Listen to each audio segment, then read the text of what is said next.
Sweden में अक्सर नए आने वाले लोग, जिनमें स्टूडेंट्स भी शामिल हैं, जिनमें वो लोग भी शामिल हैं जो यूरोप के दूसरे ममालिक मसलन यूनान या इटली से स्वीडन आते हैं, या वो लोग जो फैमिली रीज़न्स की वजह से भी स्वीडन में आते हैं, उनको काम की तलाश होती है और वो काम की तलाश में मुख्तलिफ़ लोगों से रब्ता करते हैं और कहते हैं जी कि हमें जो है वो किसी काम के लिए आप रहनुमाई करें। ज़ाहिर है वो इब्तदा का दौर होता है, उस वक़्त वो स्वीडिश लैंग्वेज भी उन्हें नहीं आती और यहाँ के जो कानून कायदे उनको भी नहीं वो जानते, और अखराजात के लिए ज़ाहिर इंसान को इस मुल्क में भी ज़रूरत होती है और पीछे जो घर वाले हैं उनके लिए भी ज़ाहिर आदमी ने कुछ ना कुछ करना होता है। तो इस सूरत हाल में जहाँ वो अपने आप को बाकी इस मुल्क में एडजस्ट करने की कोशिश कर रहे होते हैं, साथ साथ उन्हें काम भी चाहिए होता है, और ख़ुसूसन स्टूडेंट्स के लिए जब उनको काम की इजाज़त होती है छुट्टियों में, तो वो चाहते हैं कि हमें कोई काम मिले। तो जब उनसे ये पूछा जाता है कि आपको किस किस्म का काम चाहिए, कौन सा काम आप कर सकते हैं, तो उनका ये जवाब होता है कि कोई भी काम हो जाए। तो कोई भी काम का मतलब ये है कि कोई टेक्निकल काम उन्हें नहीं आता, वो चाहते हैं कि कोई भी काम जिसमें किसी टेक्निकल महारत की ज़रूरत नहीं है वो काम हमें मिल जाए। इस सूरत में उन्हें वो काम मिलते हैं जो थोड़े कदरे मुश्किल होते हैं, जिसमें ज़्यादा मेहनत करना पड़ती है, और शायद उनमें जो है वो उनको जो है वो तनख्वाह भी कम मिलती है।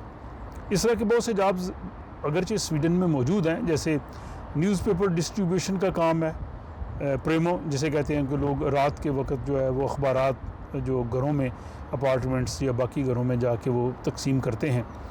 तो ये एक रात का काम होता है, ये मुश्किल होता है भी है, और ख़ुसूसन सर्दियों में जब बहुत ज़्यादा सर्दी होती है, बर्फ़बारी होती है उस दौरान भी, और बाकी भी क्योंकि रात के वक्त काम करने से आपके दिन की नींद ख़राब होती है, लेकिन ज़ाहिर लोग करते हैं ऐसा। या इसी तरह जो इश्तारी एजेंसियाँ होती हैं, उनके जो इश्तारात होते हैं तकसीम करने वाला काम, वो भी होता है। या अब तो एक और अच्छा सिलसिला शुरू हो गया है जो फूड डिलीवरी के काम हैं, जिसमें जो है वो बोल्ट का है, फिडोरा का है, और ऊबर वगैरह, ऊबर ईट्स वगैरह, इसमें लोगों को काम मिल जाते हैं, जिसमें वो बड़े शहरों में साइकिल के ज़रिए या छोटे जो मोटरसाइकिल होते हैं उन पे जाके वो डिलीवरी कर देते हैं। कुछ लोग पैदल भी कर लेते हैं जो बिल्कुल शहर का जो वस्ता है, लेकिन इस तरह के काम बड़े शहरों में मिलते हैं और इसके लिए काफ़ी काम करना पड़ता है।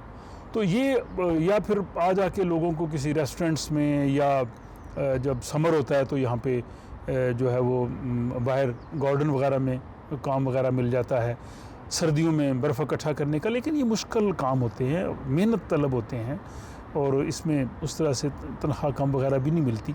तो इसलिए मेरा मशवरा ये है, या मेरी राय ये है कि जो नए लोग स्वीडन आ रहे हैं, जिसमें स्टूडेंट्स भी शामिल हैं, या दूसरे यूरोपीय मुल्कों से आए हैं, या जो लोग अभी अभी यहाँ आए हैं, वो अगर इस चीज़ को सोचें, एक मनसूबाबंदी करें कि उन्हें किस तरह का काम करना चाहिए।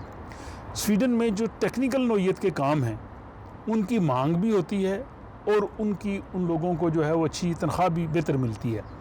मसलन अगर कोई इलेक्ट्रीशियन का काम जानता है, इलेक्ट्रिकल का काम जानता है, इससे मुतल्लिक़ जो शोबे हैं, तो वो उसे एक, मैं समझता हूँ, अच्छा काम मिल सकता है। अगर कोई गाड़ियों के ठीक करने का काम जानता है, यानी कार मैकेनिक है, जिसमें कार इलेक्ट्रीशियन का काम हो सकता है, कार की डेंटिंग पेंटिंग का काम हो सकता है, इसके अलावा जो कार की एयर कंडीशनिंग का काम हो सकता है।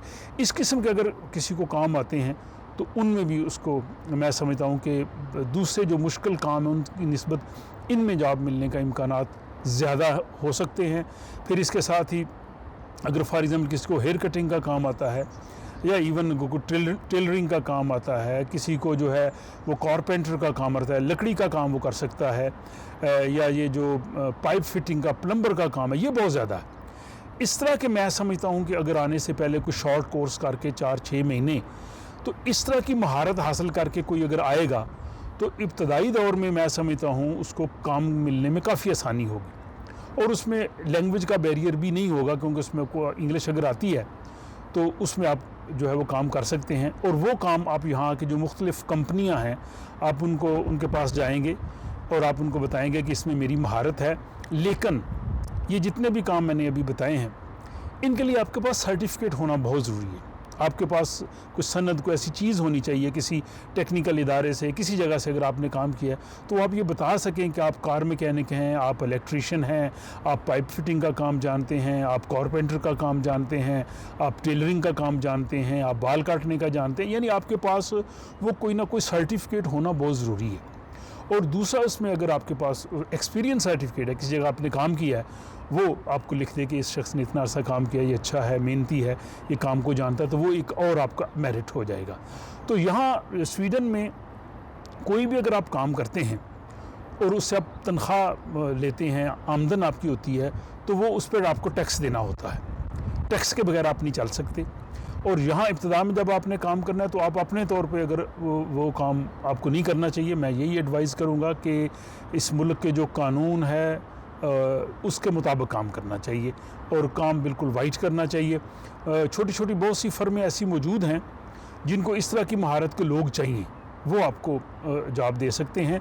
और जब आपको स्वीडिश लैंग्वेज आ जाए या आप इसमें थोड़ा सा इंटीग्रेट हो जाएं, आप अपनी छोटी सी फर्म बना लें, अपनी फर्म बना के उसमें आप काम करें, देखें आपको बहुत ज़्यादा जो है वो उसमें तरक्की मिलेगी। और मैंने ऐसे 20-25 सालों में देखा, बहुत से लोग पाकिस्तान से आए हैं या दीगर ममालिक से आए हैं और वो टेक्निकल काम जानते थे, आज उनकी फर्में हैं, आज उनके पास लोग काम कर रहे हैं और वो वाकई वो बड़े अच्छे जो है वो मुआशी उनकी सूरत हाल है। तो ये मैं कहूँगा कि इसमें आप ये इन चीज़ों की अगर आप तैयारी करें। दूसरा, आप आएँ तो अपना ड्राइविंग लाइसेंस जो है वो इंटरनेशनल लाइसेंस हो, और अगर वो उसमें 2-3 साल पुराना लाइसेंस हो तो वो और भी अच्छा है, क्योंकि फिर यहाँ आके आप टैक्सी का लाइसेंस ले सकते हैं जल्दी से। तो 2 साल पुराना अगर आपके पास इंटरनेशनल लाइसेंस है गाड़ी चलाने का, तो फिर टैक्सी का लाइसेंस आप की कोशिश कर सकते हैं। फिर टैक्सी के लाइसेंस से आप टैक्सी चला सकते हैं। मुख्तलिफ़ कंपनियाँ हैं, लोग हैं जिनकी गाड़ियाँ हैं, वो आपको कहेंगे जी आप हमारे पास काम करें, वो भी एक बहुत अच्छा आपको रोज़गार मिल सकता है।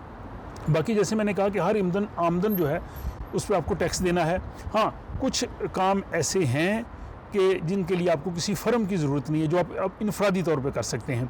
मसलन हैंडीक्राफ्ट्स का, आप दस्तकारियों का काम है, आप घर में कर रहे हैं, वो चीज़ें बना रहे हैं, वो चीज़ें लोगों को बेच रहे हैं, आप सब्ज़ियाँ उगा के बेच रहे हैं, या आपने कोई मुर्गियाँ या आपने शहद की मक्खियाँ रखी हैं, या आप और इस तरह नोयत के कोई दूसरे जिसको हॉबीज़ कहते हैं। तो हॉबी में या मशागल में जो काम आते हैं उनसे अगर आप वो आप बराह रास्त अकेले कर सकते हैं। लेकिन अगर उनकी आमदन 20,000 8 करोड़ से ज़्यादा है साल की, तो उस पर आपको टैक्स देना है। वैसे तो आप जितने भी पैसे कमा रहे हैं, बेशक आप 500 रुपया कमा रहे हैं, साल के बाद जब स्वीडन में आपने टैक्स डिक्लेरेशन करनी है तो उसमें आपने लिखना है, उस पर आपको गवर्नमेंट कोई टैक्स नहीं लेगी, लेकिन आपने बताना ज़रूरी है। और स्वीडन में हर शख्स जो यहाँ पे रजिस्टर्ड है उसको हर साल अपनी टैक्स डिक्लेरेशन देना होती है, खा वो उसकी आमदन है या नहीं है, या बहुत थोड़ी आमदन है। और अमूमी तौर पे ये 1 या 3 मई आखिरी डेट होती है, उससे पहले आपने देना है।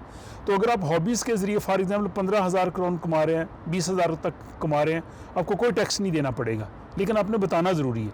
लेकिन अगर इससे बढ़ जाएगा तो फिर उससे आप जो कानून के मुताबिक उससे आप टैक्स ले लेंगे।